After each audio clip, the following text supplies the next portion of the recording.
Ya Allah ya Rabbi, alhamdulillah, girang banget saya nih. Judulnya juga unik, rindu, oh aku rindu. Judulnya rindu aku rindu. Rindu apa nih? Rindu aku rindu. Gitu jangan-jangan. Ya Allah ya Rabbi, girang banget saya nih. Gembira banget saya ini. Senang banget hati saya ini, ya. Berjumpa dengan Bapak Ibu sekalian. Sebelum saya mulai, saya pertama minta izin untuk buka ini dulu, boleh ya? Karena kan saya berbicara, betul nggak? Nah, kalau berbicara malah dibuka, gitu ya. Itu protokolnya memang kayak gitu, ya. Kan di TV semua begitu. Di TV semua penyiar begitu, cuma sebentar doang.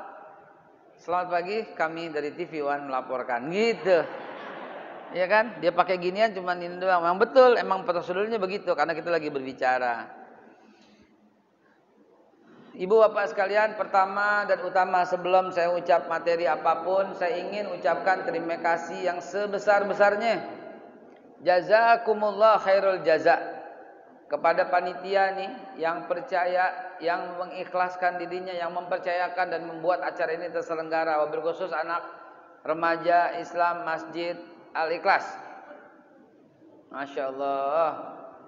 Ini kalau ada anak remaja nih, langka ini begini nih Pak. Ini para orang tua ini langka nih begini beneran. Langka. Ustaz Afwan, ketua ini remaja juga ini, Masya Allah. Remaja masa lalu. Rembo. Remaja bojong kenyot, rembo. Langka ini Pak beneran. Saya di situ duduk sampai ya Allah, sampai saya tanya tuh sama Bapak, itu yang ngaji siapa yang ngaji? Anak sini bukan? Anak sini juga? Anak sini juga? Udah nikah belum lu, Tong? Belum. Jadi mantu gua ya. Ntar foto di sini berdua gua ya. Beneran ini serius. Ya. Ya. Jadi mantu gua ya. Baba lu mana? Ada gak di mari?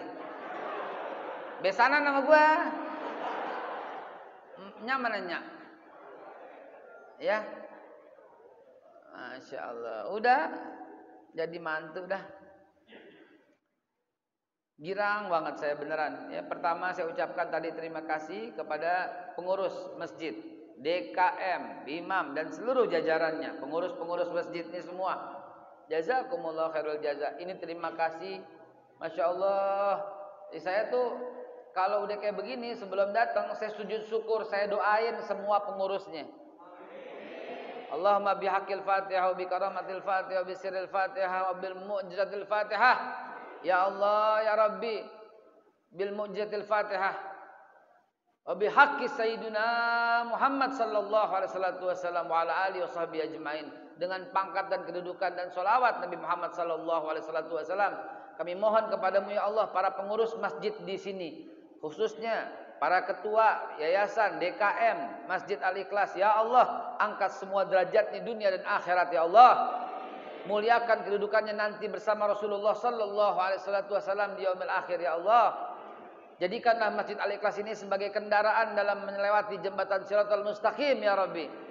Pertemukanlah kami nanti dengan Rasulullah sallallahu alaihi wasallam dan izinkan kami mencium tangan Rasulullah sallallahu alaihi wasallam. Dan wabil khusus kepada semua hadirin yang hadir di tempat ini ya Rabb. Tidak satu pun yang hadir di tempat ini melainkan dia punya hutang, tapi Allah Subhanahu wa taala bebaskan dan kemampuan mampu membayar hutangnya. Amin ya Allah. Di antara kami ada yang belum senang hidupnya ya Allah, maka berikanlah rezeki berlimpah ruah ya Allah dengan asbab pertemuan ini, dengan iman dan takwa. Di antara kami ada yang belum dapat jodoh ya Allah, kirimkan jodoh yang terbaik dari sisimu ya Allah, yang mulia, yang takwa, yang baik, yang cantik, yang bagus, yang tampan, yang berkecukupan dan semua dalam Islam. Amin ya Allah ya Rabbal Alamin. Ya Allah ya Rabbi, di antara kami ada yang sakit, angkat penyakit kami ya Allah. Anta syafi la shifaun illa shifauka, shifau la yughadiru saqama. Ya Rabb ya Rabb ya Allah, jadikanlah keluarga yang kami sedang tinggalkan di rumah adalah keluarga yang sakinah mawaddah warahmah ilal jannah ya Allah.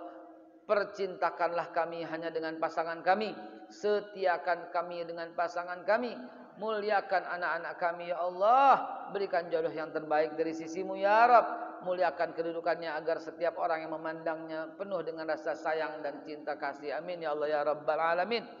Ya Maulana ya Karim, di antara kami ada yang ingin jual tanah belum laku. Ya Allah, dengan asbab pertemuan ini, dengan asbab tilawah ini, dengan asbab taujih ini, dengan asbab tausiah ini, dengan asbab langkah kaki kita ini, jadikanlah ya Allah mudah menjual rumah dan tanah yang mau dijual. Amin ya Allah ya Rabbal Alamin. Ya Allah, la sahla illa ma ja'altahu sahla wa anta taj'alul hazna in syi'ta sahla. Ya Allah ya Rabbi, di antara kami masih ada yang ngontrak rumahnya ya Allah. Dengan asbab pertemuan ini, dengan asbab duduknya kami di majlis ini, berikanlah kemampuan rezeki dari jalan-jalan yang tak terduga ya Rabb.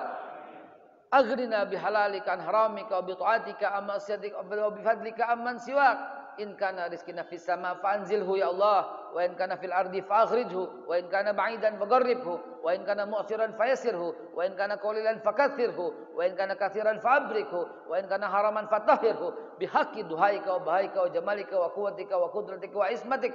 Atina ma ibadakas salihin. Rabbana ya Allah, amin ya Allah ya Rabbal Alamin. Al-Fatihah. A'udzu billahi minasyaitonir. Alhamdulillahirabbil alamin. Arrahmanir rahim. Maliki yaumiddin. Iyyaka na'budu wa iyyaka nasta'in. Ihdinas siratal mustaqim, siratal ladzina an'amta 'alaihim ghairil maghdubi 'alaihim waladdallin. Amin. Amin ya Allah ya Rabbal Alamin. Baik, demikian billahi taufik wal hidayah. Belum. Loh. Kamu udah doa, Bu? Billahi taufik wal hidayah. Ibu-ibu kaget, nenek-nenek belum katanya. Baik, mari kita mulai dengan mengucap Bismillahirrahmanirrahim. Afdhalul zikri fa'lam annahu la ilaha illallah. Mari angkat suaranya. La ilaha illallah. Mari. La ilaha illallah. Muhammadur Rasulullah sallallahu alaihi wasallam. Kalimatu haqqin 'alaiha nahya wa 'alaiha namut wa 'alaiha nub'atsu insyaallah taala minal aminin. Bismillahi, assalamualaikum warahmatullahi wabarakatuh.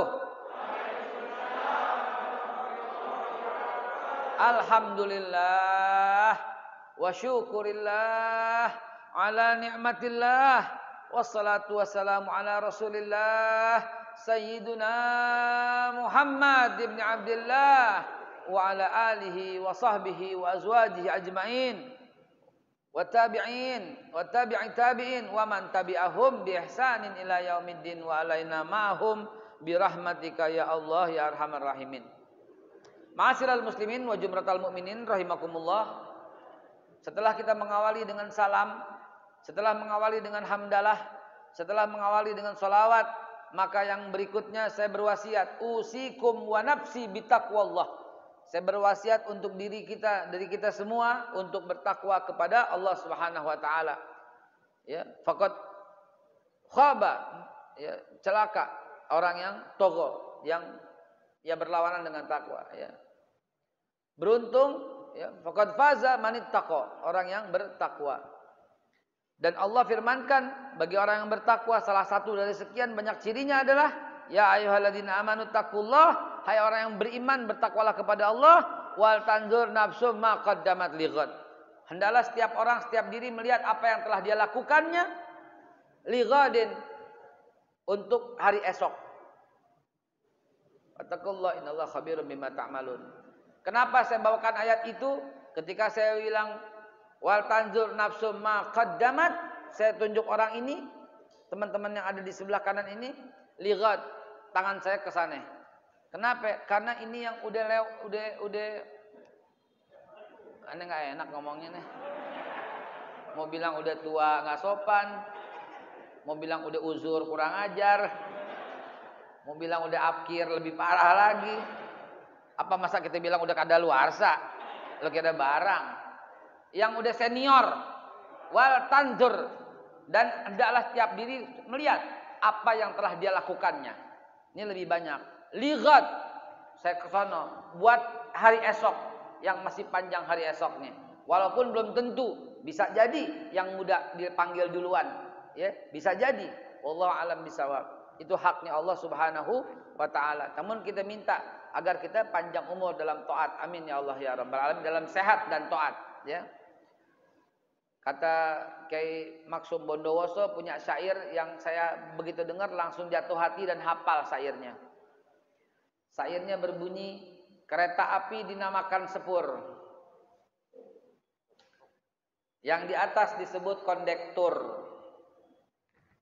Daripada mati di atas kasur, lebih baik mati di medan tempur. Masya Allah. Itu Kiai Bondowoso punya prinsip itu. Dahsyat itu, ya. Dan dilanjutin itu, ya.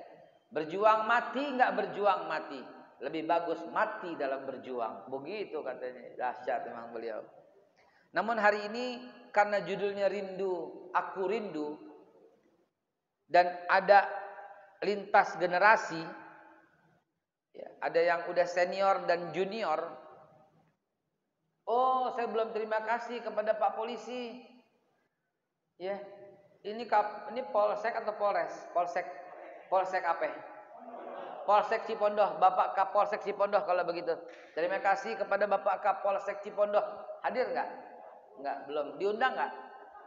Diundang dong. Panitia anak muda, lo undang nggak polisi? Atau sekurang-kurangnya lo kasih pemberitahuan nggak? Nggak. Ditangkap lo.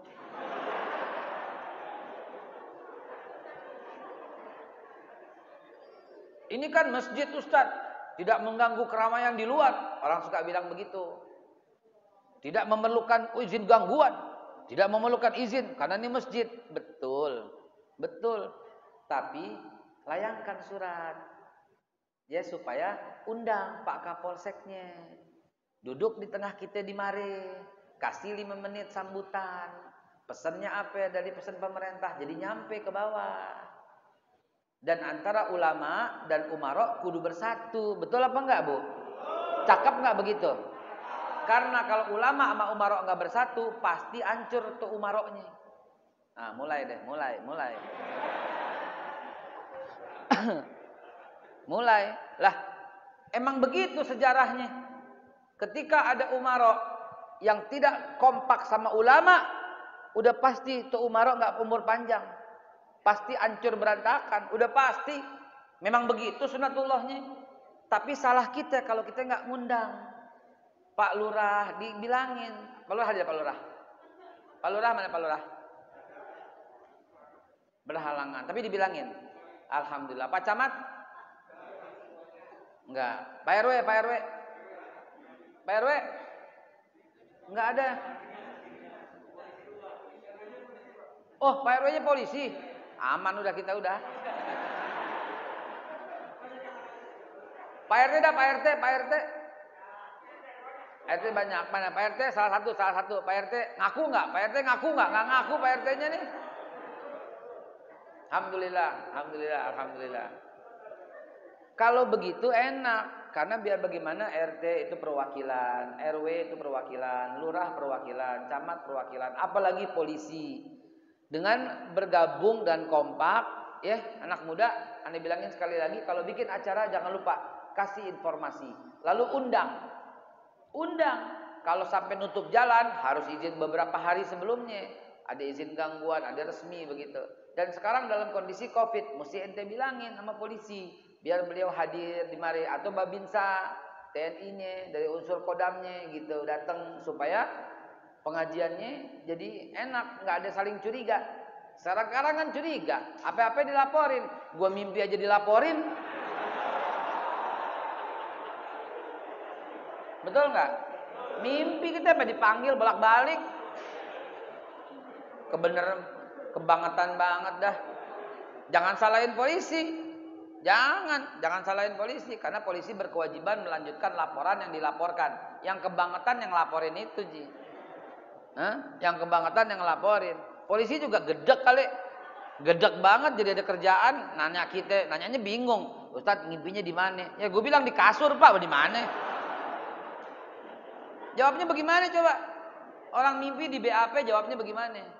Apa bukti Ustadz mimpi ketemu Rasulullah? Bilangnya apa? Ya gue gak bawa HP, Pak. Kan jadi konyol. Ya kan? Entah kalau ke pengadilan bagaimana? Ribet lagi. Ya, ribet lagi. Ditanya, entar Nabi waktu mimpi pakai baju apa? Kan ribet jadinya. Gini aja deh, saya bilang deh, kalau gue bohong, gue keluar mati ketabrak truk, gencet, gepeng gue deh, gitu aja deh. Tapi kalau gue bener lo yang gepeng mau nggak? Jangan, katanya gitu. Yang lapor memang begitu dah. Gak apa-apa, mungkin dia ya kesian. Kita doain aja, semoga Allah Subhanahu Wa Taala muliakan kedudukannya dunia dan akhirat. Kita doain. Ada orang baik, gituin kita, doain. Bagus buat kita itu perbaikan. Ada orang jahat, laporin kita, nggak apa-apa, itu pelajaran buat kita. Jadi semuanya itu menguntungkan kita, begitu ya. Hadirin yang dimulakan Allah Subhanahu Wa Taala. Izin tadi saya agak ketelingsut, ya udah mulai, tapi kembali lagi karena belum ucapkan terima kasih kepada polisi yang telah mengizinkan. Pasti diizinin, kalau enggak udah dibubarin, begitu. Nggak tahu deh, belum kelar, jangan-jangan jam 10 dibubarin. Ya. Hadirin yang dimulakan Allah Subhanahu Wa Taala, emang begitu. Saya di Pekanbaru ada 8 masjid, 8-8-nya cancel. Begitu. Entah kenapa tuh pengurus. Ya, udah rapi, udah tiket, udah siap mau berangkat, udah dikoper semua, udah beres. Ya, mau berangkat pesawat, tahu-tahu Ustadz nggak boleh datang. Ya, nggak boleh datang. Ya alhamdulillah bisa main di rumah sama anak bini. Ya, dikira ini kali. Hadirin, alhamdulillah mudah-mudahan pengajian kita lancar. Tadi panitia bilang, Ustadz sampai kurang lebih jam 10 kurang seperempat gitu kata panitia. Ya udah lewat, billahi taufik wal hidayah dong. Jam 10 dah ya, jam 10 kita kelar insyaallah.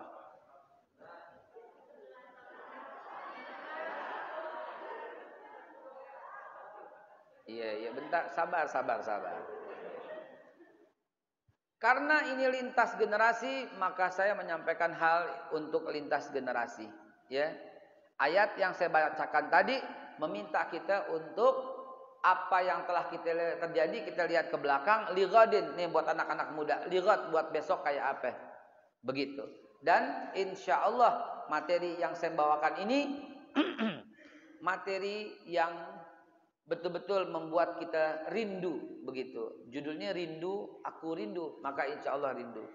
Salah satu rindunya itu adalah terhadap orang yang paling berjasa dalam membangun masjid ini. Tanahnya tanah siapa ya? Tanah wakaf. Pasos. Jadi bukan tanah leluhur orang Mare ya. Pasos ya. Baik. Tapi ini kan masjid Yayasan Amal Bakti Muslim Pancasila kan? Setiap yang sujud di Mare, Pak Harto almarhum dan keluarga dapat pahalanya. Ya, mudah-mudahan tuh ya. Allah angkat derajatnya para presiden kita semua, Allah angkat. Amin ya Allah ya Rabbal Alamin. Mungkin insya Allah mudah-mudahan Bung Karno masuk surga. Habis Bung Karno Pak Harto masuk surga. Habis Pak Harto Pak Habibie masuk surga. Habis Pak Habibie kayak Abdurrahman Wahid masuk surga. Habis Pak Abdurrahman Wahid masih ada loh. Barusan yang bilang biar masuk surga, itu catat. Lo ngarepin meninggal lo. Begitu SBY masih ada, terus ya.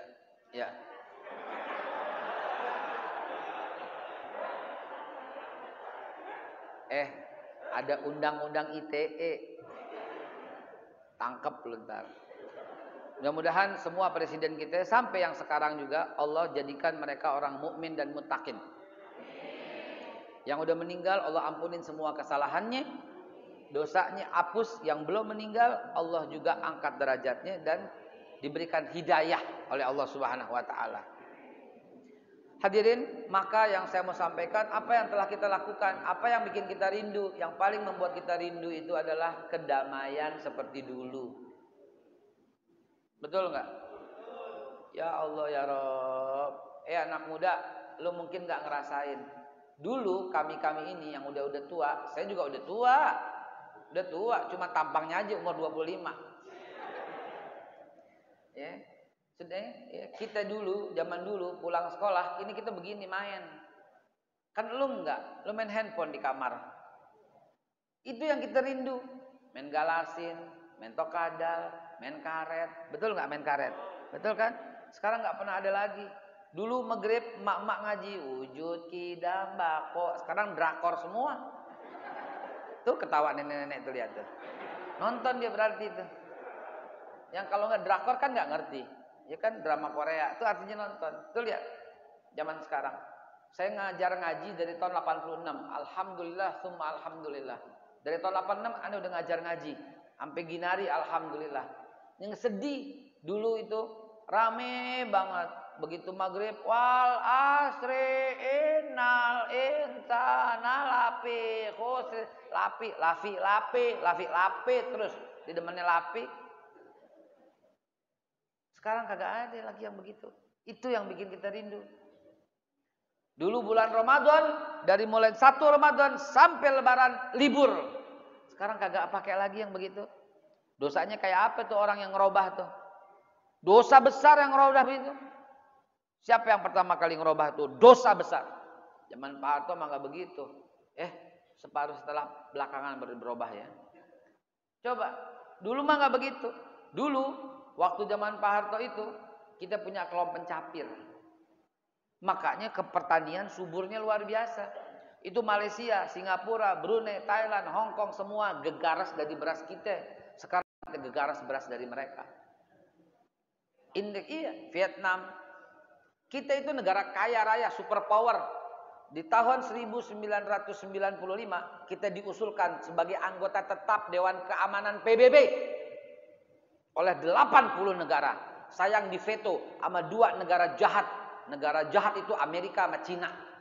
Negara ya, jangan bilang orang Cina, itu sara. Negara yang di sono. Ya. Tuh, diveto oleh mereka. Saking hebatnya Indonesia, ketika ada pembantaian terhadap umat Islam di Bosnia Herzegovina oleh Presiden Serbia Slobodan Milosevic, PBB tidak berdaya. Habis tuh dibantai. Nggak ada berdaya. Kamu tahu kenapa Serbia menghentikan serangannya kepada Bosnia? Pak Harto datang ke Sarajevo. Datang Pak Harto ke Sarajevo. Pakai rompi peluru? Tidak. Dia datang dengan gagahnya. Dia selaman sama Presiden Izetbegovic. Begovic. Dunia memperingati, jangan katanya. Itu yang kita rindu. Indonesia menjadi wibawa di mata dunia. Karena presidennya waktu itu wibawanya luar biasa. Pidato pakai bahasa Indonesia. Semua harus dengar dan terjemahin. Nggak pakai bahasa Inggris. Kenapa? Karena kita berwibawa sekali. Sampai orang banyak belajar bahasa Indonesia pada waktu itu. Malaysia datangnya ke ITB belajar semua. Ke UI. Singapura semua belajar dari sini. Itu Bangkok tuh semua belajar buah-buahan di Mare. Tuh di Mekarsari. Sekarang yang kita makan durian Bangkok, payak Bangkok, jambu Bangkok semua. Heran gue. Dari Mare semuanya. Itulah Bapak Ibu sekalian. Nah, itu yang kuasana, itu yang kita rindu. Ini judulnya aku rindu. Jadi itu yang saya bawakan ceramahnya. Itu yang kita rindu. Dan saudara sekalian, mari kerinduan akan berbineka tunggal ika itu yang paling penting. Dulu kagak ada yang ribut. Dulu tetangga kita Cina, nggak ribut. Kalau dia Natalan, kita bilang mau kemana Ci? Mau Natalan, iya. Mau kemana Ci? Mau ke gereja, nggak apa-apa. Sekarang kita jadi kayak musuhan. Tuh. Cebong. Jangan dong begitu. Ntar bilang, lo kampret, berantem. Sekarang kadrun. Kita dikatain kadal gurun. Emang kayak kadal apa? Coba. Suasana rindu kayak dulu itu loh. Tentram banget. Kagak ada. Yang ngata-ngatain gak ada. Semua kompak. Arab, Cina nggak ada. Batak, Jawa, Sunda kagak ada. Dulu sebelum pulang sekolah kita nyanyi. Juta bentar baru boleh pulang. Gurunya bilang yang duduknya paling rapi boleh pulang.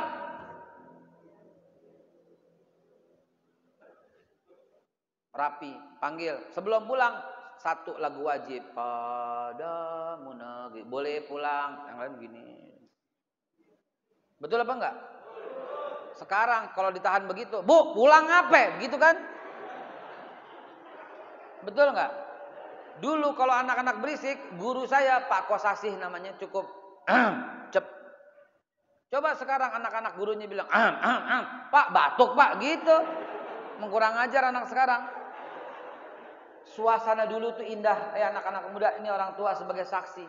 Suasana dulu tuh kompaknya luar biasa. Pulang sekolah kita main dor nama dulu. Betul ya Pak ya?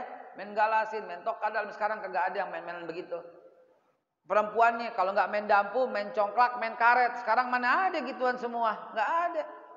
Suasana kayak begitu tuh. Yang akan kami bangun lagi. Kami akan bangun lagi suasana itu di Bukit Swiss Jonggol.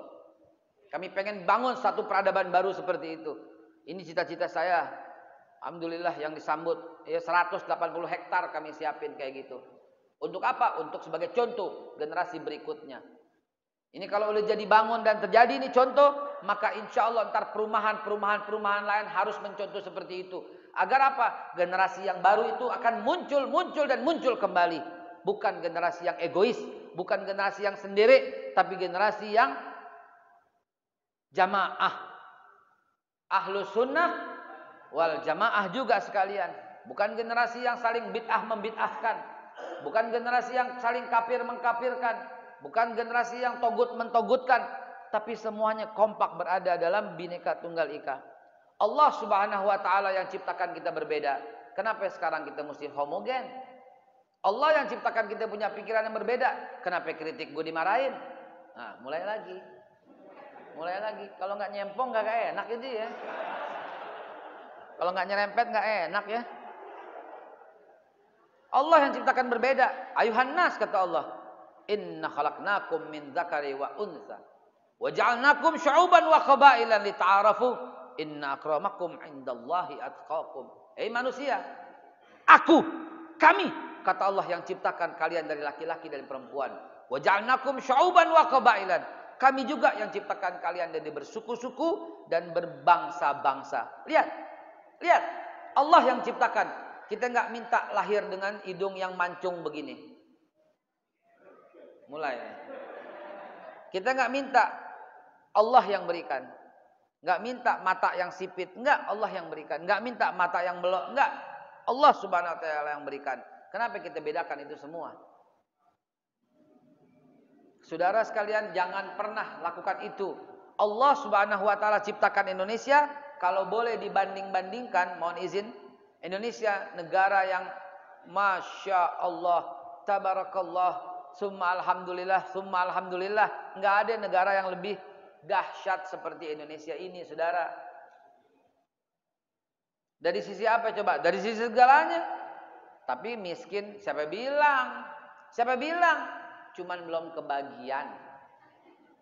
Betul nggak? Beda sama miskin sama belum kebagian, beda.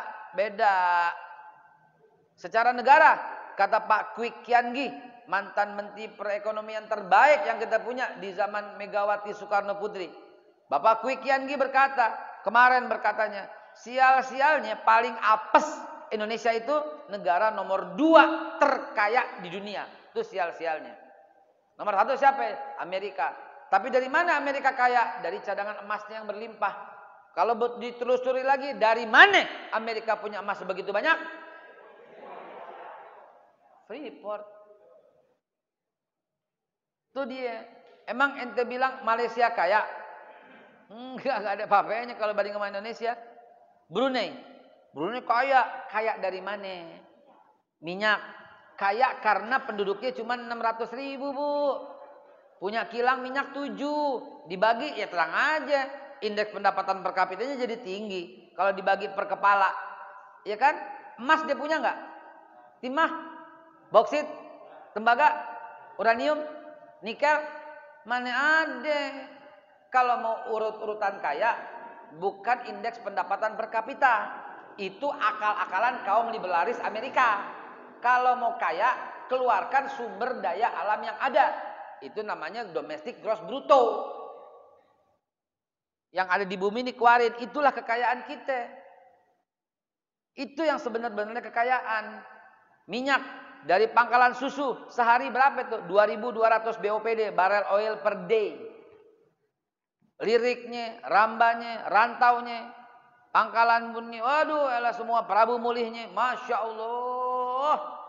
Cadangan kita 93 miliar barel cadangan kita. Jangan dikira Amerika kaya. Ente jalan dong ke New York, memang hebat. California hebat. Coba perjalanannya, coba menuju Wisconsin misalnya. Apa coba yang ada selain padang gurun yang nggak subur seperti itu? Jangan dikira kaya. Kita yang luar biasa. Maaf 1000 kata saya mau bilang. Ente lihat Saudi Arabia kaya. Saya tanya, siapa yang pernah ke Saudi Arabia? Pernah? Ibu pernah? Pernah? Ibu pernah ke Saudi Arabia? Bapak pernah ke Saudi Arabia? Pernah? Pernah benar. Saya tanya, Pak, Bapak ke Mekah Madinah apa Saudi Arabia?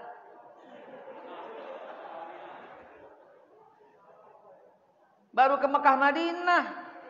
Betul?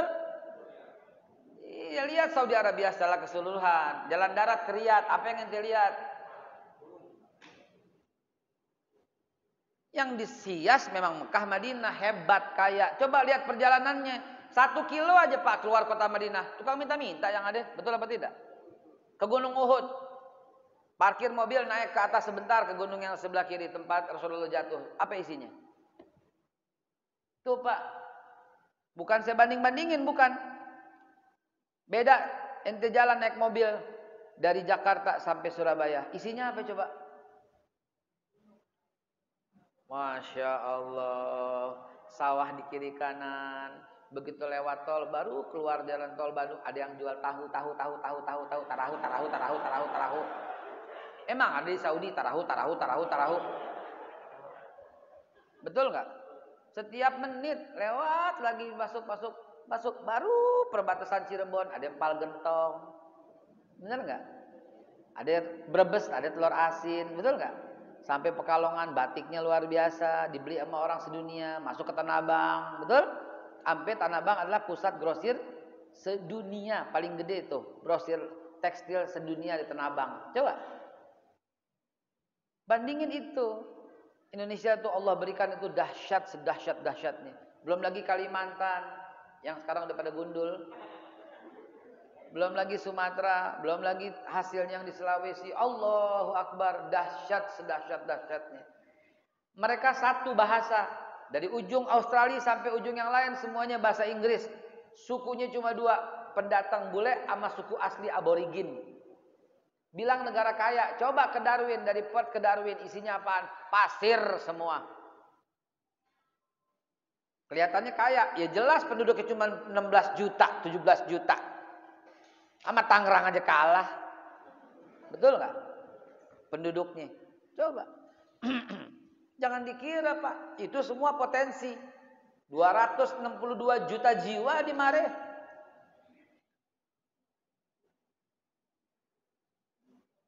Australia yang sebegitu gedenya, sebegitu dahsyatnya pertanian, ente makan pisang cuma 1, banana. Betul nggak? Di Indonesia, pisang apa dulu? Pisang apa dulu?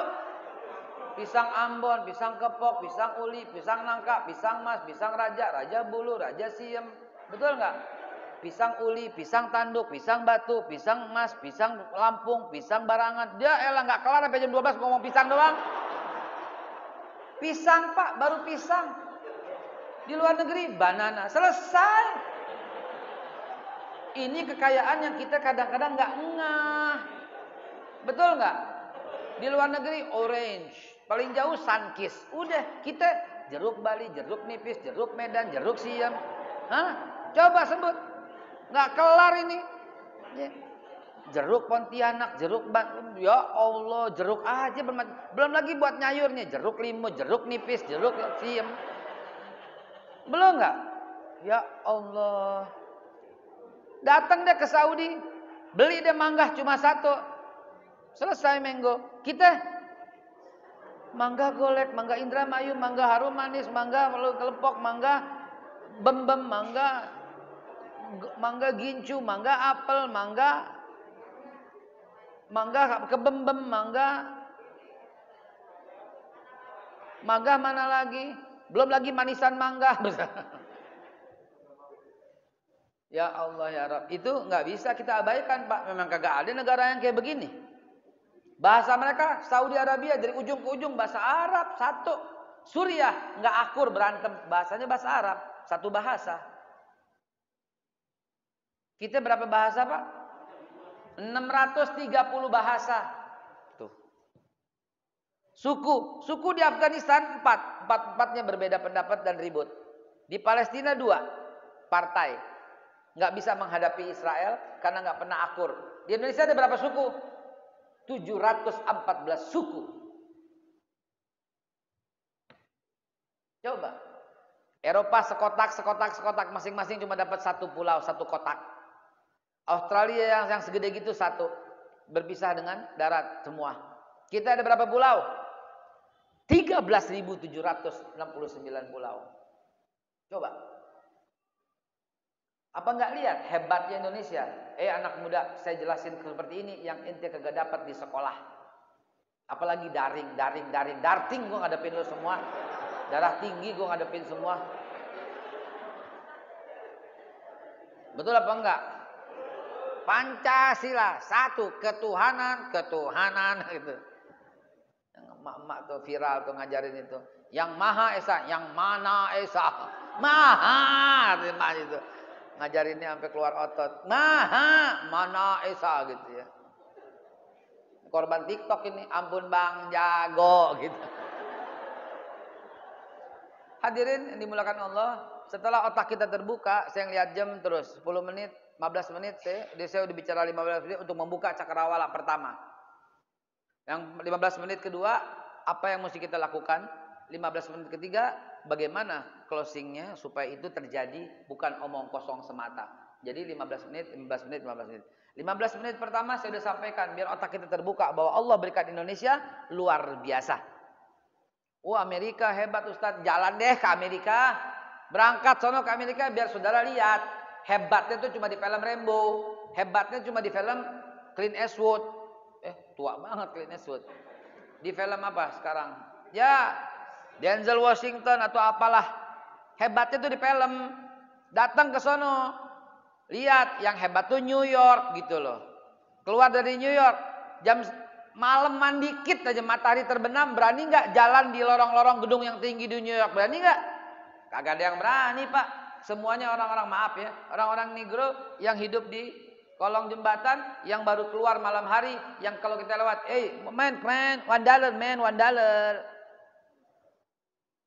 kita aman Pak. Ente jalan jam 9 malam, jam 10, jam 11, jam 12 malam, jalan di Sudirman, Tamrin, Kuningan, Gatot Subroto di lorong-lorongnya. Ente bukan dimintain, tapi apa? Tukang mie ayam yang beredar, betul nggak? Sate Madura sampai 24 jam. Kalau nggak ada sate, masuk warung Indomie telur kornet tersedia 24 jam, betul nggak? Belum lagi di ujung kue pancong sama martabak manis dan martabak telur. Sekarang makin hebat lagi, ketoprak malam keluar. Iya, dulu kan ketoprak pagi ya. Sekarang malam baru keluar, pakai telur lagi. Ditulis ketoprak setan, ya kagak beli orang. Nggak ada di mana-mana Pak. Nggak ada di mana-mana. Italia hebat. Coba silahkan jalan ke Italia. Dari ujung ke ujung makanannya sama. Kalau nggak pizza, spaghetti. Ada risol, bakwan, bala-bala. Nggak ada. Ada kue bugis, lontong, lemper, buras, kagak ada. Betul nggak? Di sini masya Allah kreatifnya luar biasa. Di sono kulit cuma jadi sepatu, di sini dimakan. Betul nggak? Apalagi di kuah rendang di restoran Padang. Waduh, kerupuk kulitnya. Gue jadi lapar nih. Saudara sekalian, itulah Indonesia. Anak muda, ini yang bikin kita rindu. Ini yang bikin kita rindu. Sekarang udah nggak terjadi lagi. Dulu mak-mak lo kurang garam tinggal buka apa? Buka jendela. Garam dong, dikasih sama tetangga. Sekarang garam dong, dibanting pintu lo. Cabe kurang kita bisa minta, betul nggak? Dulu tetangga kita kenal siapa? Ini enggak. Ya Allah, ya Rabb. Suasana seperti ini yang amat sangat kita rindukan kembali. Nah, bagaimana mestinya anak muda nih? Kegiatan-kegiatan seperti ini yang antum lakukan ini adalah sebuah upaya untuk mengeratkan kembali. Jangan sampai terjadi yang bicara di sini adalah orang-orang yang gemar menyalahkan orang lain. Ya, yang betul tuh tarawih itu 8, 20 tuh nggak ada hadisnya. Jangan sekali lagi yang kayak begitu. Beneran, kita nggak boleh lagi zaman kayak begitu sekarang. Dulu nggak ada yang permasalahin, tiba-tiba ada. Sampai sekarang akhirnya masjidnya nggak akur.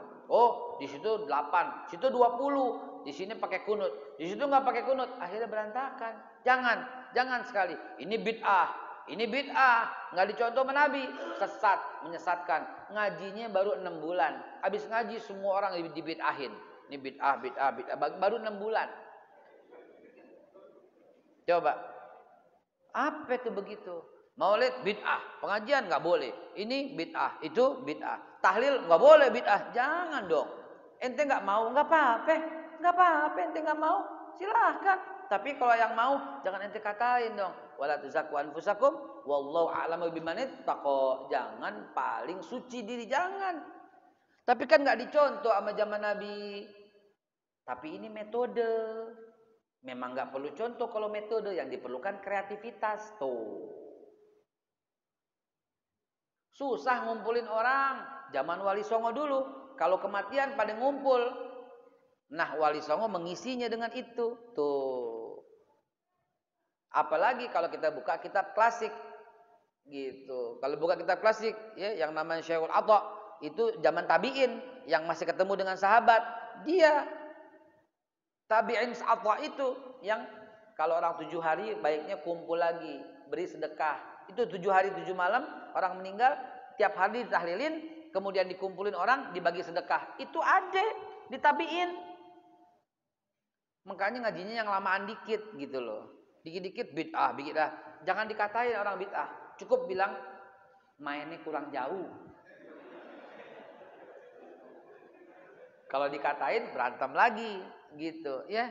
Itu musik nggak boleh, haram bid'ah. Wali Songo dakwah pakai musik. Lir ilir tandure usumilir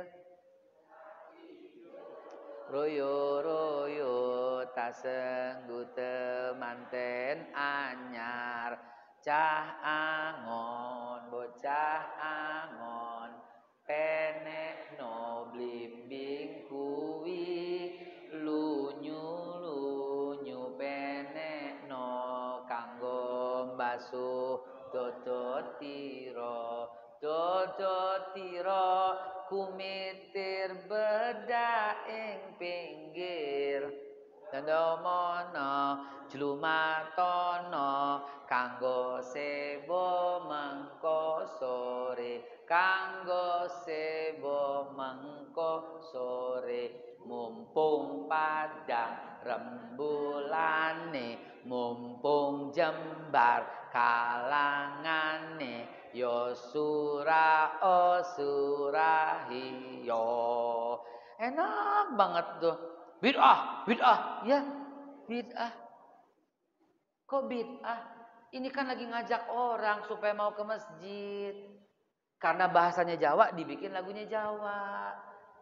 Kalau Wali Songo begitu, orang-orang dulu langsung berkata, bid'ah. Kira-kira diapain Wali Songo? Ini kan dia mau cerita Jelumatono itu jahit ya, bukan sebelumnya. Lunyu penekno, licin itu manjatnya. Mau manjat apaan? Kok blimbing kui? Kok pohon blimbing? Yang dipanjat tuh duren, jambu, rambutan, betul nggak? Blimbing dipetik, betul nggak? Kenapa mesti blimbing? Karena Wali Songo mau ngajarin segi 5. Entah didalangin, begitu kumpul sudah tuh, belimbingnya tuh dibelah, ada segi 5. 5-nya tuh Isa, S-nya subuh, IS, L-nya lohor, A-nya asar, M-nya maghrib, Islam. Blimbing yang baliknya dijauhin yang mau limo, mau main, mau madat, mau minum, mau maling, mau madon. Jadi itu dakwahnya. Ini bid'ah.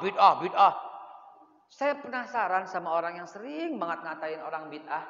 Maksudnya apa sih? Oh, bid'ah tidak ada pada zaman Rasul. Oh. Jadi yang tidak ada pada zaman Rasul itu bid'ah. Betul. Muka yang begini nggak ada zaman Nabi. Muka lo bid'ah dong. Betul nggak? Jangan dong. Itu metode. Metode nggak bisa dibid'ahin. Subuh 2 rakaat. Ah, lagi seger 8 rakaat. Itu bid'ah. Itu mengada-ngada. Itu bid'ah, mengada-ngada. Tapi kalau mau kunut atau tidak, nggak bisa dibilang bid'ah. Kenapa? Karena sekarang lagi pandemi, kita mau kunut. Allahumma hdina fi man hadait. Sampai kita nauzubillah minal bala wal dan seterusnya. Boleh silahkan gitu. Kita mau tarawih, yang mau 8 boleh. Mekah 20, Madinah 36 di sebagian tempat. Boleh silahkan. Ini udah tarawih kagak, nyalain lagi. Ya Rob, yang kita rindukan hari ini adalah persatuan dan kesatuan tanpa menyalahkan. Itu yang kita rindukan. Yang paling kita inginkan rindukan hari ini adalah tidak ada lagi 01 maupun 02. Udah kelar. Nggak ada lagi cebong kampret. Udah habis. Nggak ada lagi ngata-ngatain binatang. Kodrun walau kadrun. Kodrun kodok gurun. Kadrun kadal gurun. Nggak ada lagi. Yang ada kita memahami bahwa ini adalah bagian daripada politik. Dan kita dukung siapa yang udah jadi presiden. Saya nggak milih Jokowi. Dan lu tahu dong. Betul? Tahu kan? Saya bagian dari BPN. Saya bagian dari juru debat. Saya jurkamnas. Saya jurkamnas Pak Prabowo. Tapi begitu pemilu selesai, yang menang Jokowi, emang presidennya tetap Prabowo? Enggak, presiden cuma satu, Jokowi. Selesai. Mau ngapain coba? Udah. Jangan nggak bisa move on katanya. Gubernur juga begitu. Ahok udah kalah, udah. Ini masih Ahok lagi. Udah di penjara, udah keluar lagi sekarang. Sekarang gubernurnya Anies, terima. Ya, ini banjir di Kalimantan yang salah Anies. Ya, banjir di Cipondoh, Tangerang yang salah Anies juga. Anak lo kesandung yang salah Anies kali. Karena nggak bisa move on. Udah. Presiden saya dulu mati-matian ke Pak Prabowo. Begitu kelar, apalagi Pak Prabowo sekarang jadi Menhan, kita dukung. Silahkan, itu namanya demokrasi. Amerika bisa begitu. Barack Obama berantem sama Hillary Clinton, saling fitnah. Dibilang teroris lah, dibilang inilah, dibilang antek-antek lah dan sebagainya. Hillary Clinton buka boroknya Amerika di sidang kalau di sini sidang MPR DPR mereka dibuka. We create ISIS. ISIS itu mereka yang ciptakan loh Pak ya. Bukan orang Islam ya, ISIS ya. Hati-hati. Jangan ada sampai yang terkait dengan yang namanya ISIS seperti itu. Ya. Itu betul-betul buatan Amerika. Kalau ibu bapak melek internasional nonton CNN misalnya, itu Hillary Clinton yang bongkar semua. We create ISIS. We don't need them. Kami yang ciptakan ISIS. Kami yang bayarin mereka semua untuk adu domba. Sekarang anak-anak nggak tahu main simpati aja kepada Abu Bakar Al-Baghdadi. Siapa dia? Jangan ikut-ikutan yang kayak begitu.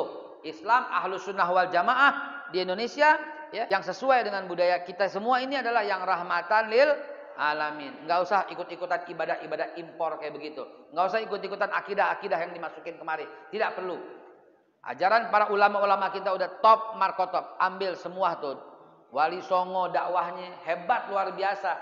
Sampai ajaran Wali Songo waktu itu kan banyak Hindu. Saking hebatnya di Kudus contohnya nggak ada sapi yang dipotong buat korban, nggak ada. Kenapa? Karena menghormati, takut tersinggung orang Hindu kalau dipotong sapinya. Karena dia menghormati hewan sapi. Coba, di Kudus sampai sekarang satenya sate kerbau. Sotonya daging kerbau. Kenapa ya? Karena sapi nggak boleh dipotong. Padahal boleh dalam Islam. Saking apa ya? Saking menghormati orang Hindu. Sama, Rasulullah pun menghormati orang-orang yang tidak percaya beliau sebagai Rasul. Buktinya apa? Buktinya perjanjian Madinah. Buktinya perjanjian Hudaibiyah. Ada tulisan Muhammad Rasulullah, diminta hapus. Muhammad bin Abdullah, iya kata Nabi, nggak apa-apa. Saking Nabi menghormati mereka. Coba. Apa nggak bisa kita ambil pelajaran dari situ? Hebatnya Rasulullah Shallallahu Alaihi Wasallam. Emang Rasulullah mau hancurkan kerajaan? Enggak. Dia cuma ngajak masuk Islam. Betul? Dia dakwah ke Heraklius. Heraklius, lu mesti turun jadi raja. Mesti orang Islam. Ini gue titip. Begitu? Tidak. Dia cuma aslim taslam.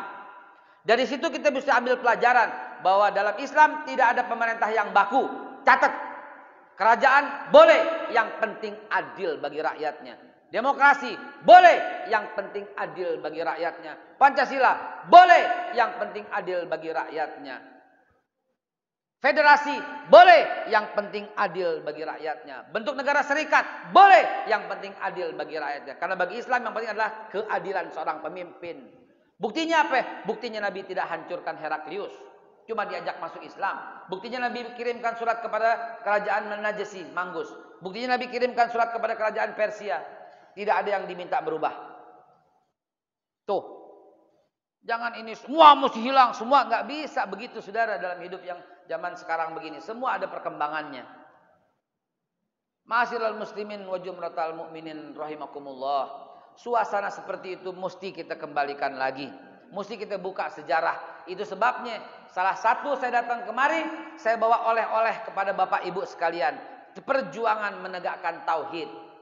Ini udah cukup, tinggal 15 menit terakhir. Ya. Saya bawa buku kemarin, Perjuangan Menegakkan Tauhid. Tujuannya apa? Tujuannya biar kita paham sejarah. Kenapa mesti paham sejarah? Kalau nggak paham sejarah, bagaimana kita bisa mengembalikan kehidupan yang normal yang kita rindukan seperti dulu?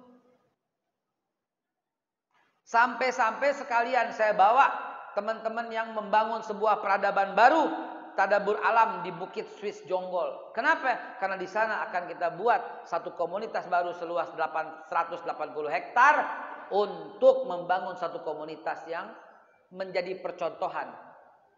Ntar semua komplek-komplek perumahan contoh di mari.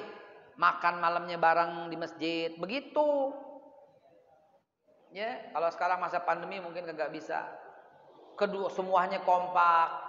Keluarga kiri kanan itu jadi keluarga, diikat dengan satu keluarga, padahal bukan keluarga karena memang mesti bersaudara. Mau Islam ke Kristen, Hindu, Buddha, Protestan, Konghucu, kalau kita sakit tetangga yang pertama kali datang, orang yang saudaranya jauh. Gitu kan? Ini yang mesti kita ikat kembali, Saudara. Dahulu kita nggak begitu. Karena itu Bapak Ibu sekalian yang dimuliakan Allah, mari kuasai sejarah. Karena bagian penutup ya, 15 menit terakhir. Entar kita tanya jawab 15 menit terakhir. Ini bagian penutup. Ada dua hal yang akan menghancurkan bangsa dengan sangat cepat. Jalankan itu, rusak bangsa. Dan ada usaha yang sistematis dari orang-orang yang jahat kepada Indonesia, dari orang-orang yang jahat kepada Islam melakukan hal itu. Ada dua hal yang menghancurkan satu bangsa. Pertama, putuskan mata rantai dengan sejarah. Bangsa rusak berantakan kalau lupa dengan sejarah. Itu dia Pak. Bung Karno telah meletakkan dasar jas merah. Jangan sekali-kali melupakan sejarah. Bung Karno bilang berkata, bangsa yang besar adalah bangsa yang menghormati jasa para pahlawannya. Sekarang tidak. Sorban aja dipermasalahin. Padahal itu pakaian nasional dari Pangeran Diponegoro. Pakaian nasional dari Tuanku Imam Bonjol. Pakaian nasional dari para pahlawan-pahlawan kita. Sekarang dipermasalahin katanya ke Arab-Araban. Pakai cadar ke Arab-Araban. Pakai jilbab ke Arab-Araban. Pakai igal ke Arab-Araban. Valentine, ini kan sesuai dengan zaman. Mukelo jauh dekat Gorau. Enak aja begitu. Ya, jangan dong. Ambil Islamnya, buang Arabnya. Bohong. Ini orang munafik yang berkata demikian. Nggak bakal bisa dipisahkan. Emang lo mau sembahyang pakai bahasa apa? Allah bahasa Arab jangan. Tuhan Maha Besar. Begitu? Mana bisa dipisahkan? Bahkan Nabi yang perintahkan hubbul Arabin li thalasin. Cintai Arab karena 3. Li'anni Arabi, karena aku orang Arab kata Rasulullah. Wal Quran Arabi, Quran bahasa Arab. Wal kalamul ahlul jannah Arabi. Dan perkataan ahli surga itu bahasa Arab. Kenapa lo benci? Di akhirat bahasa Arab Pak yang dipilih oleh Allah Subhanahu wa taala untuk berkata-kata. Quran Allah yang pilih. Bisa aja Allah pilih yang lain. Tapi lihat dalam surat Amal banyak Yusuf misalnya. Laqad anzalna Qur'anan Arabiyyan la'allakum ta'qilun. Sungguh kami menurunkan Quran dalam bahasa Arab. Itu kata Rasulullah firman Allah Subhanahu wa taala. Yang sebagaimana tadi dikatakan Rasulullah. Coba. Dahsyat, sedahsyat-dahsyatnya. Tapi lihat fitnah yang terjadi luar biasa. Orang akhirnya sampai dipecah dengan begini. Ini kalau nggak paham makanya saya sampein. Ya, jangan lupain sejarah. Kita mesti paham banget Pancasila. Sekarang mau diutak-utik, utak-utik. Pancasila 31 Mei lah. Pancasila 1 Juni lah. Pancasila apa? Cuma satu yang diakui oleh negara, yaitu yang disahkan oleh undang-undang, yaitu 18 Agustus yang berbunyi 1. Ketuhanan yang Maha Esa. 2. Kemanusiaan yang adil dan beradab. 3. Persatuan Indonesia. 4. Kerakyatan yang dipimpin oleh hikmah, kebijaksanaan dalam permusyawaratan, perwakilan. 5. Keadilan sosial bagi seluruh rakyat Indonesia. Mau diperes, cucian kali diperes saudara. Betul? Jangan dirubah-rubah. Negara bahkan berdasarkan ketuhanan yang Maha Esa. Itu akhir dari buku saya tulis. Perjuangan menegakkan tauhid. Sejak era Nabi Ibrahim hingga Islam di Nusantara dan aksi tolak RUU HIP. Dalamnya ada 212. Ini bagian dari sejarah supaya kita paham bahwa negara kita ini pembentukannya kurang lebih sama dengan ketika Rasulullah bentuk piagam Madinah. Ada Quran nggak zaman Rasulullah? Ya ada dong. Ada hadis nggak zaman Rasulullah? Ya ada dong. Tetapi karena ada orang yang bukan Islam di kota Madinah, Nabi buat piagam Madinah. Coba hebat Rasulullah itu. Dahsyat. Lah kita begitu juga. Karena ada saudara-saudara kita yang Kristen, yang Katolik, yang Hindu, yang Buddha, yang Protestan, yang Konghucu, maka kita gunakan Pancasila untuk pemersatu. Tapi tidak boleh mengabaikan Al-Quran dan hadis yang kita aplikasikan dalam setiap hari. Betul apa betul? Saya tuangkan karena ini bagian dari perjuangan menegakkan tauhid. Bukan cuma itu aja Pak. Saya juga tuangkan habis-habisan tentang sejarah yang dipalsukan. Apa itu? Islam masuk ke Indonesia melalui pedagang bujaran dari India. Aca-aca, nehi merege hese. Enak aja dari India. Enggak. Islam masuk ke Indonesia, dakwahnya perjuangan para sahabat Nabi Muhammad sallallahu alaihi wasallam. Di buku ini saya bongkar habis-habisan tentang Islam masuk ke Indonesia. Dari tahun 646 sudah ada Islam di Kalingga, Jawa, Jepara sampai ujung. Ada tercatat di buku Cheng Ho tentang kerajaan Ho Ling, dikutip oleh Buya Hamka dalam sejarah Islam masuk ke Nusantara. Tapi anak-anak kita dibohongin dengan mengatakan Islam masuk melalui pedagang bujarat dari India tahun 1485. Makam Fatimah binti Maimun aja tahun 1100 udah ada. Coba. Islam masuk ke Indonesia tahun 711, yang kedua, yang ketiga sudah ada di Palembang, Jambi. Jadi zaman itu masih satu, namanya Sriwijaya. Tidak termasuk Pariaman. Ada orang Pariaman nggak di sini? Angkat tangan, Pariaman. Mana? Angkat tangan orang Pariaman. Nggak ada. Pariaman. Tado. Wilayah yang tak pernah dijajah oleh siapapun. Dari zaman Majapahit ada Pariaman sendiri. Di Sriwijaya ada sendiri. Tuh negara tuh. Tapi itu wilayah Pariaman tuh. Luar biasa. Sampai Indomaret aja nggak ada di Pariaman. Tado. Ya. Baik, nanti kapan-kapan kita bahas soal itu.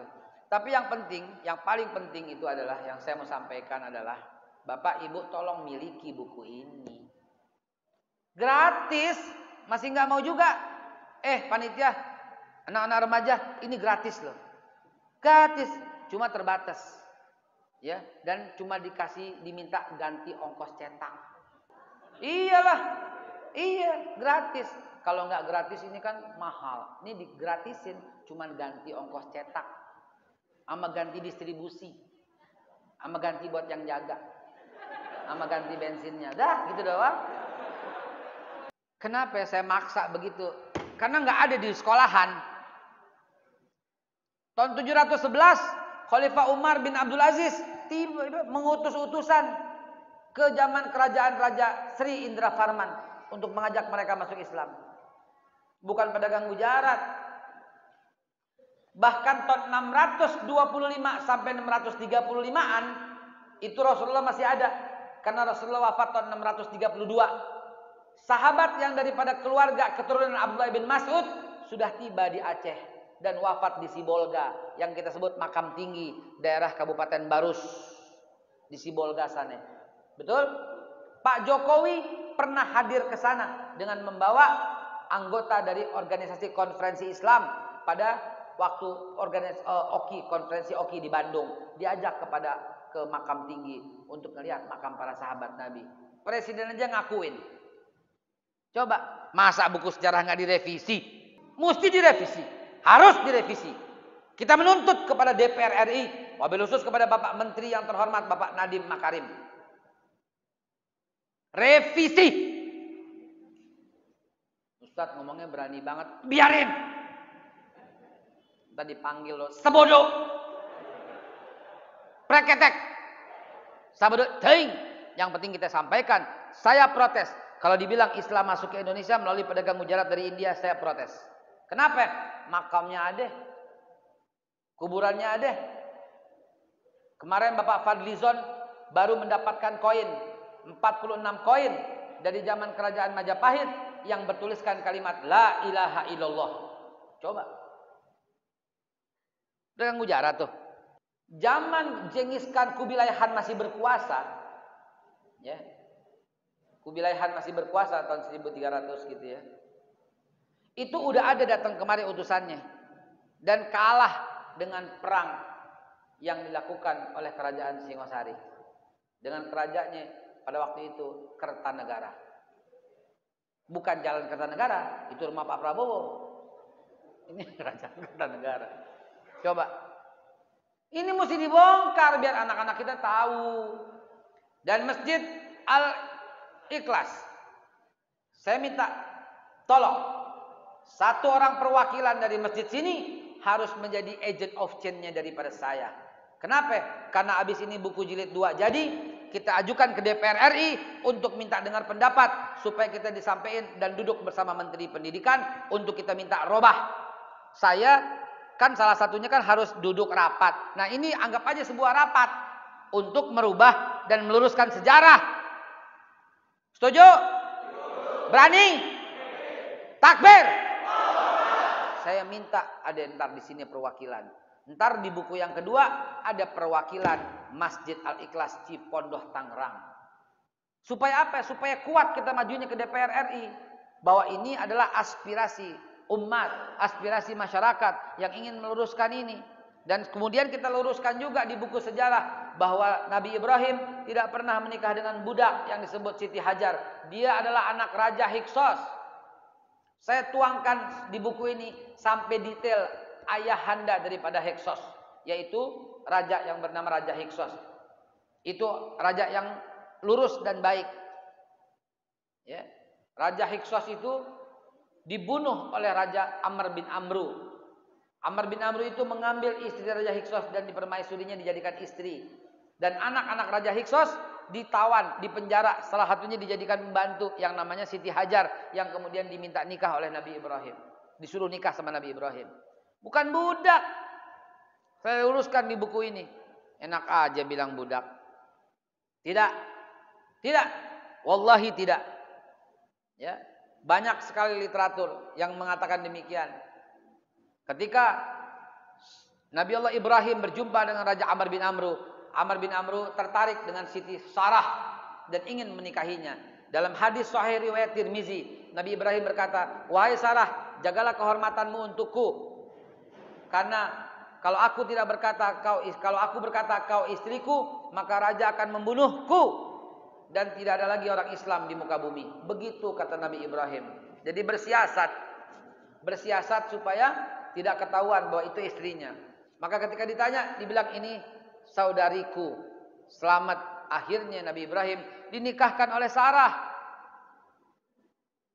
Dan ketika dalam perjalanan Nabi Ibrahim dan Siti Sarah membuka cadar yang dipakai Siti Hajar, ternyata terkejutlah Nabi Ibrahim dan Siti Sarah bahwa ternyata yang dibawa bukan seorang pembudak, bukan seorang pembantu, tapi anak Raja Hiksos, yaitu Siti Hajar.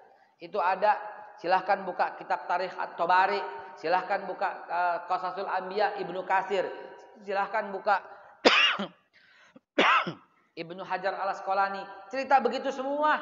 Kita ini tahu-tahu Siti Hajar budak, rambutnya keriting, orangnya hitam dari Afrika. Lu ketemu di mana? Nggak boleh begitu, fitnah namanya. Ya. Ya. Ibu-ibu bisik-bisik tuh, "Ustadz kayaknya kacamatanya aneh." Enggak aneh. Emang begini kacamata? Hah? Ada, Pak. Tuh. Enggak.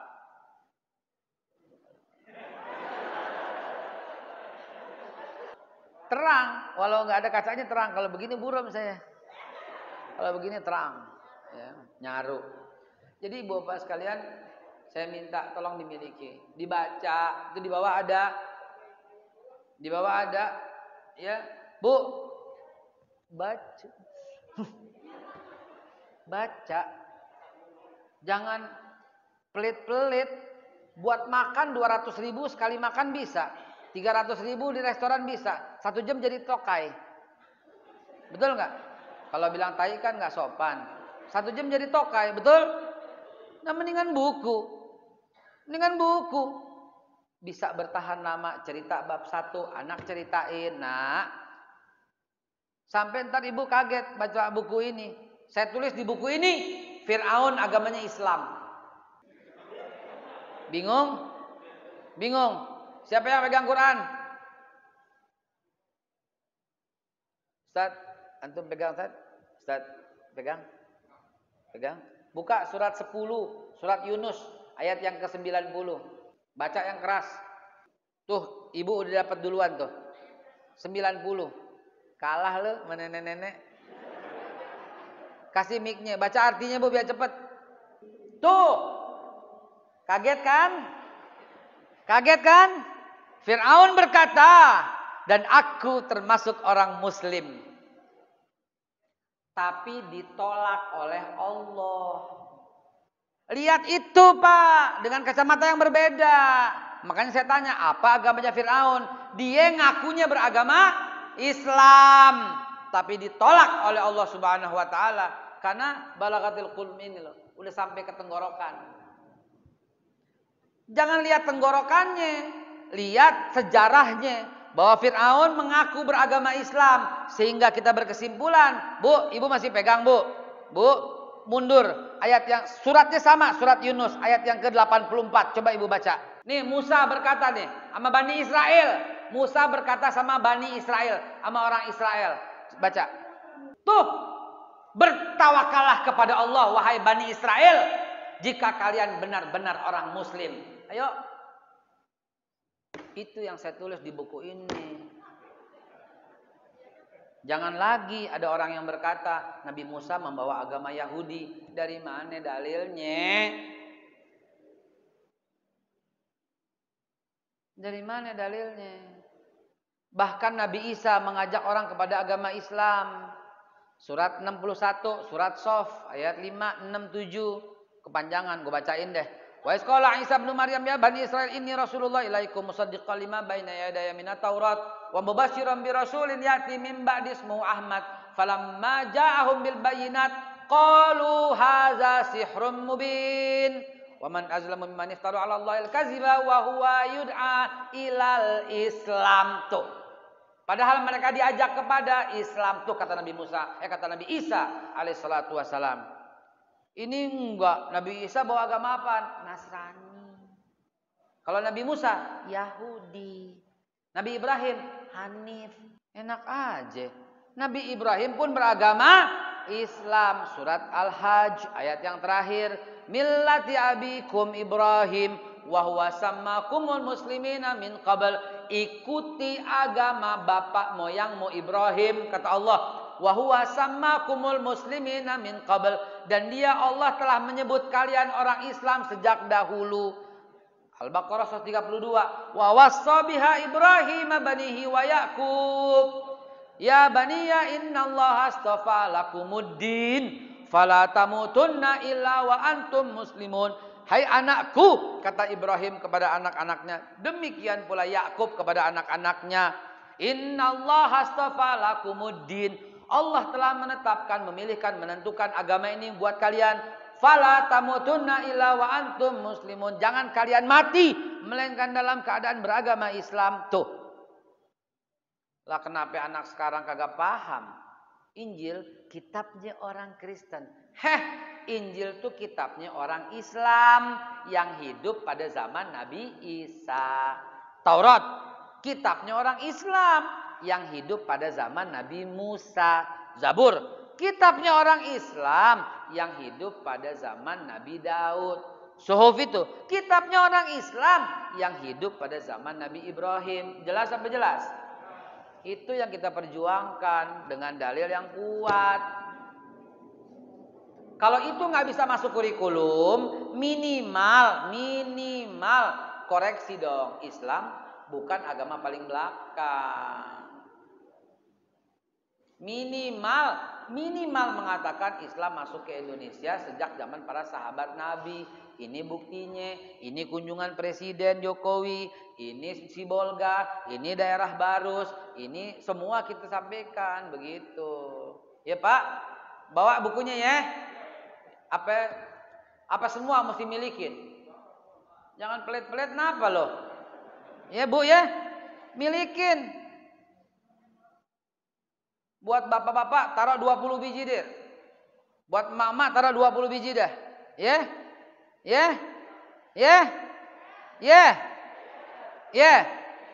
Jangan pelit-pelit, kapan aja bayarnya nggak apa-apa. Kapan aja nggak apa-apa. Yang penting hari Minggu gitu tanggal 28 Februari yang penting.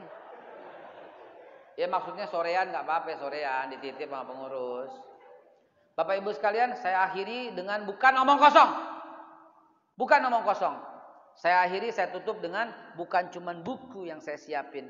Saya alhamdulillah atas izin Allah bisa mewujudkan sebagian daripada cita-cita saya. Cita-cita saya bukan cuman buku, tapi membangun satu peradaban baru. Ini yang kita bangun. Ini yang kita bangun. Di Bukit Swiss Jonggol kami buat perahu Nabi Nuh yang di dalamnya ada buku ini dalam bentuk lukisan di dinding. Jadi anak-anak kita bisa tahu sejarah. Tuh. Wow, alhamdulillah saya paling anti urusan yang ragu-ragu atau yang samar-samar. Haram kalau seandainya bertransaksi tapi gharar. Dalam Islam beli buah nggak boleh di atas pohon. Turunin. Timbang baru bayar. Tuh begitu. Dalam Islam. Dalam Islam nggak boleh beli ikan dalam kolam. Haram. Namanya akadnya gharar atau akdut tagrir. Apa itu? Keluarin ikannya, timbang baru. Itu di dalam Islam. Dalam Islam naik ojek nggak boleh bayarnya belakangan. Haram. Ini namanya akadnya gharar tagrir. panggil Bang Ojek, Bang Ojek dari sini ke pasar berapa? 15.000 Pak. 10 deh, 15, 10 deh, 15, 12 deh. Ye, 12 ye. Iya. Ketika ada akad iya, baru naik, baru halal. Kalau main naik aja, turun langsung bayar 15, walaupun redo tapi haram secara hakikat. Kenapa? Karena tidak ada akadnya. Itu dalam Islam. Apalagi jualan tanah. Ente beli tanah harus dapat sertifikat. Kalau enggak tidak bisa diberikan. Begitu yang kita terapin, Pak. Kalau di Megamendung urusannya itu tanah milik PTPN, tetapi yang dipersoalkan oleh negara yang 30 hektar doang yang diduduki oleh Habib Rizik untuk pesantren. Padahal ada yang 100-an hektar yang dimiliki oleh Bapak. Hampir keceplosan gua. Ya, bapak-bapak itulah. Ada yang punya 100 hektar, ada yang punya 120 hektar dan digunakan untuk kepentingan pribadi, dibangun villa, disewain, nggak dipermasalahin. Emang begitu sih. Tapi saya bedakan ya. Beliau kerumunan. Nih saya jelasin. Kerumunan itu berbeda dengan kerumunan. Belum tentu sebuah kerumunan itu berarti kerumunan. Bisa jadi kerumunan itu adalah sebuah kerumunan, tapi mungkin sebuah kerumunan bukan sebuah kerumunan. Kerumunan bisa berarti kerumunan kalau kerumunan itu bermakna kerumunan. Tapi kerumunan bisa jadi bukan kerumunan kalau itu ternyata kerumunan atau bukan kerumunan. Mabok-mabok loh. Ya. Udah dititip aja deh, bukunya dititip aja buat seluruh jamaah di mari. Ntar tinggal dikelola deh. Ya. Dan jangan lupa, mari kita bertetangga di Bukit Swiss. Namanya kenapa Bukit Swiss? Kalau bukit syariah, ntar orang pada alergi. Oh syariah, ntar begini nih. Maklum, belum lempeng pemikirannya. Karena ada yang menipu kemarin. Kita haram Pak begitu. Jual tanah, belum dibeli. Haram hukumnya. Haram. Saya berlepas diri dari hal yang seperti ini. Saya nggak suka, nggak redok kalau umpamanya kayak begini. Karena tanah ini dibeli dulu, baru dijual. Nggak ada tuh tanah beli terus kemudian nggak, haram, nggak boleh begitu ya. Tanahnya milik kita ini, milik kita beli 180 hektar lalu kita kotak-kotakin kapling kecil-kecil buat dijual begitu. Yang beli dapat sertifikat langsung hitam di atas putih, tanda tangannya di atas notaris begitu. Itu yang penting dalam jual beli dan itu yang kami terapkan di Bukit Swiss Jonggol ya. Ada di bawah, bawa brosurnya, bawa di rumah untuk kita diskusi. Sekian, harinallahu wa iyyakum ajmain. Masih ada waktu 11 menit untuk kita bertanya jawab.